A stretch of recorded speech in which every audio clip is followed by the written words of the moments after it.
Our researchers looked into the life of Altair Ibn Lahad, hoping to find a biography that might serve as a positive role model for Abstergo's global outreach programs. Unfortunately, this renegade assassin proved to be no such thing. In much of his footage, we see a man gleefully flouting some of his culture's most entrenched taboos with an arrogance that borders on messianic. Altair, no! This is not our way! To burn a man's body is forbidden!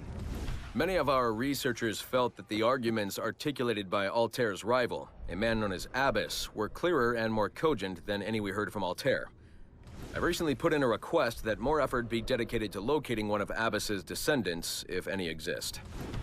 It's clear to us that Altair's transgressions were the primary motivation behind the ultimate dissolution of his despicable order by the middle of the 13th century.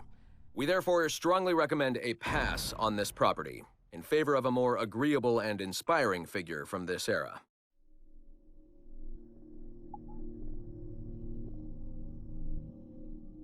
Our initial reports gave us hope that Enzio Auditore would serve as an ideal candidate for future Abstergo projects.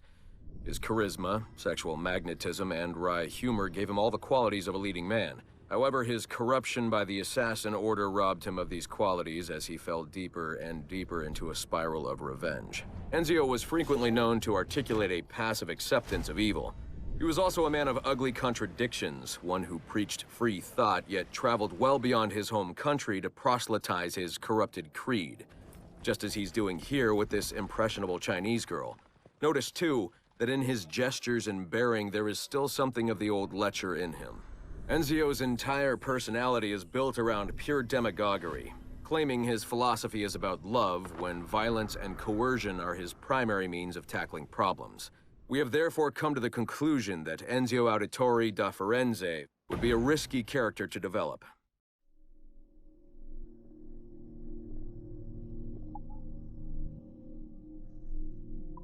Initial reports on Aveline de Grand Prix led us to believe she would be too controversial and impulsive to appeal to a wide audience. Teenage memories show her brainwashed and trained to kill political foes of her highly unstable mentor, Agate. Additionally, Aveline spent a disappointing amount of time in the Louisiana bayou, consorting with smugglers of the lowest kind. Oh, I try never to think. Which we felt risked her appeal to our female audience, which is now approaching 50%. However, as Aveline matured, a new side emerged. A well-mannered and considerate lady of poise and compassion.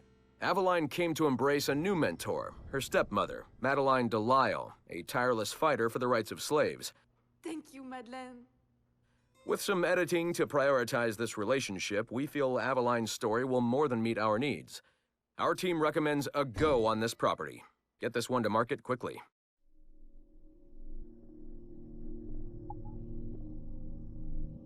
Our initial research into the life of Ratana Gaydon focused on a period spanning his late teens to his early 30s. But our researchers came away unimpressed by his calm and stoic demeanor, with occasional flashes of extreme anger.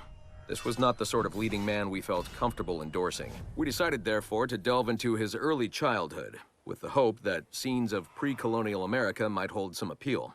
As you can see here, there is a certain naive charm and innocence to this young boy. Unfortunately, our researchers found this young man's story deeply problematic as well. For one, the omnipresence of the Mohawk culture lacks the balance necessary to tell the true story of America. And secondly, the Mohawk language would certainly be an issue for most of our audience. We therefore feel that although Ratana Tankon's early life would be of some interest to our more educated viewers, it's unlikely that his story would appeal on a broader scale, being too foreign, as it were, to normal audiences. Our team recommends we pass on this property.